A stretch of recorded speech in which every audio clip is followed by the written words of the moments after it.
आङो दिनैनि जे दिनावहाय नैबे रादाब नायगिरि रायजो राजा नोंथांमोनखौ आङो बे समाव हामबायनानै आरो आंनि अननाय आरो सिबिनायखौ जासिहरग्रोयो।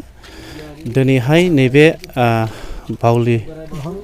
बावलागुरि गामियावहाय दिनै मोनसे जे थांखि लानानै जे प्रग्रामखौ बानायदों, बे प्रग्रामा जाहैबाय बे जोंनि मोनसे बर' जाथिनि सासे मुंदांखा सासे बिर जोहोलाव दैमालु जोहोलावनि जे रुंसारि जालांनाय जे मुसुखा गायसनदोंमोन, बेखौ दिनैहाय आं गायसनगिरि हिसाबै दिनै बेखौ आङो बेखेवना होनाय जाबाय। जोंनि बेयाव गामिनि माखासे गावबुराफोर एबा दैदेनगिरिफोर साफ्रोमबो लोगोसे थानानै दिनै बे हाबाफारिखौ मोजाङै मावनायजों लोगोसे दिनै बेखेवना होफैनाय जाबाय। बेनो दिनैहाय जोंनि गेजेरावहाय दिनै बे जोंनि जाथिनि जे सानसे समाव सासे मुंदांखा सासे जोहोलाव दैमालु मानगोनां बिथाङा जोंनि गेजेराव दङमोन सिगांनि समाव जोनोम जाजेननायनिफ्राय, आरो बियो दिनैहाय जानुवारि 9 थारिख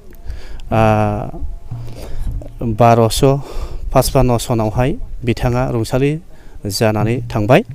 दा बेखौ लानानैनो नोजोर बोनानै दिनै जों बयबो बे गामिनि दैदेनगिरि गावबुराफोर एबा माखासे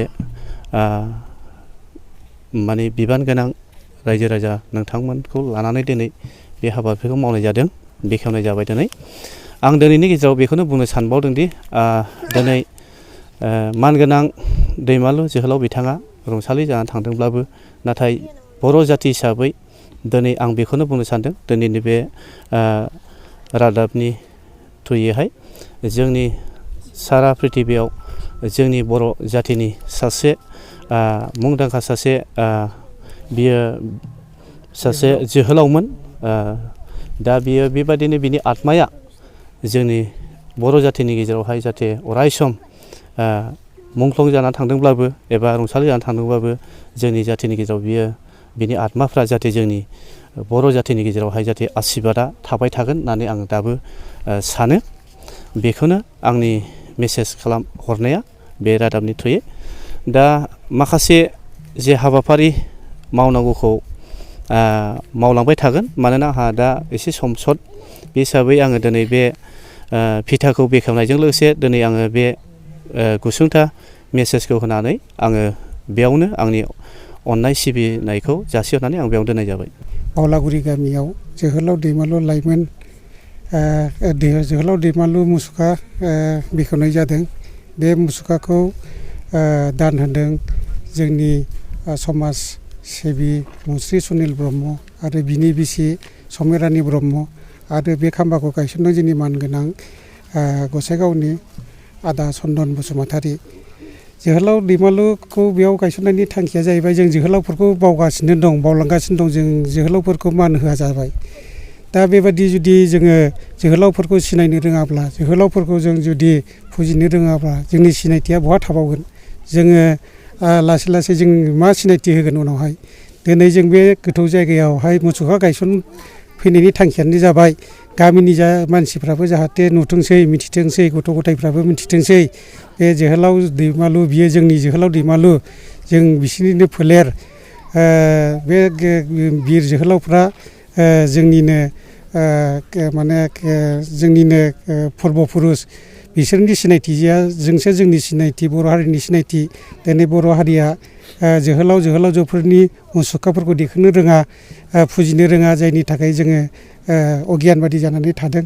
दा जों खावलायो बर' हारिखौ, जोङो फर्ब पुरुषफोरखौ फुजिनो रोङाब्ला, जोहोलाव जोहोलावजो राजा महाराजाफोरखौ जोङो सिनायथि रोङाबा, गोसोआव लाखिनो रोङाबा, जोंनि महापुरुष मानगोनां लिरगिरि दैदेनगिरिफोरखौ जोङो सिनायथि होनो रोङाबा, मान होनो रोङाबा, जोङो जोंनि गेजेराव गुलाय गुजाय आरो जोंनि खौसेथिया गोमालांगोन।